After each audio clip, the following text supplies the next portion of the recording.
This is a sorting system. Get your sensors and stuff. Right. So there's 3 different types of discs.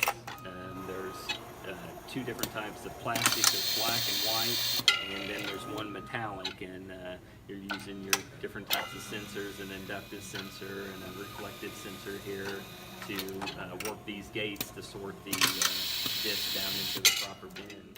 Program the robot to recognize that, hey, something's in this bin, let's pick it up and put it back to the beginning of the process. So the students would work in groups of 2 to program each station, you know, the 4 stations, 3 stations of mechatronics, and then the robot.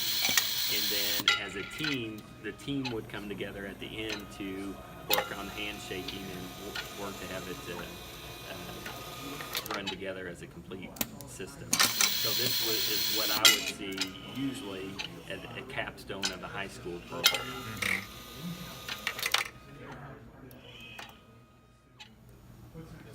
How to set up, touch on. Actually has blow molding on here too, and that's what it's set up with. So it actually makes a bottle, like a eye wash bottle, with threaded. This entire injection molding. This would be a next step, is start using what you learned down there to wire residential circuits in the semester. And the next thing you got to do is race them. Right. So if you go onto YouTube and look up Amatrol project-based learning, you'll see a bunch of videos about students racing these things down the hall, and that's fun. I mean, that's what makes it fun. High schools right now in my territory are talking about certifications or dual credit, you know, and those kind of have taken precedence over, you know, and a lot of times get, you know, 6 to 8 to 10 credit hours already paid for in the high school, but then go into get your AS degree in industrial maintenance or mechatronics or advanced automation and robotics technology. Those kids come out 20 years old, no debt, because it's a lot less to go to community college or technical college. 40, 50, 60, $70,000 a year sometimes for a 20-year-old kid with a 2-year degree. Now it seems like you go to work and you have a company pay to get your bachelor degree. So, you know, the sky's the limit.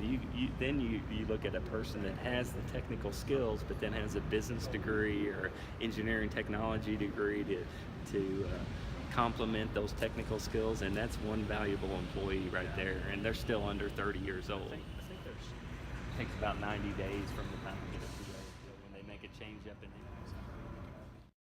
I talked about the MSSC CPT certification. It's I'd like to say it's a low-level, entry-level certification. So it's a broad look at manufacturing. You look at quality, safety, processes, and maintenance awareness. All right, like I said, this is our mechatronics line. This kind of breakdown, just the mechatronics under the knob. So is what we're loading in on the front end side are the valve bodies. 2 different types of valve bodies, plastic and aluminum. And it's what we're seeing happen here is they're loaded up on cart 1. This right here is an ultrasonic sensor right here, so it's measuring the height of that valve body.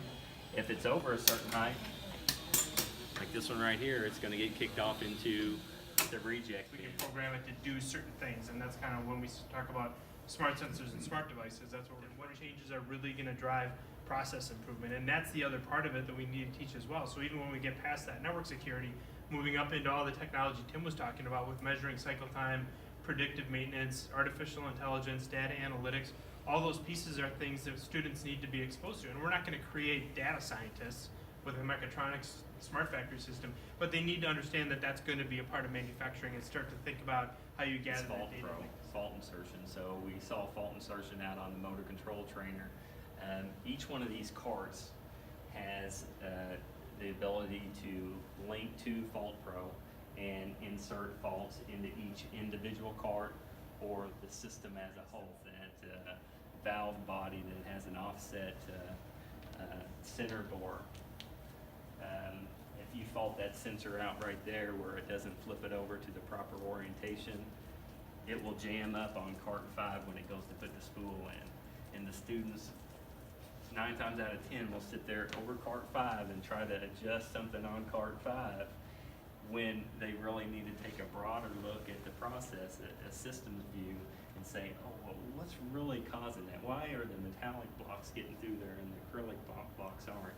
Something's more's going on, and it's this sensor right here is not detecting that it's laying the incorrect way and needs to flip it over. So And they- really some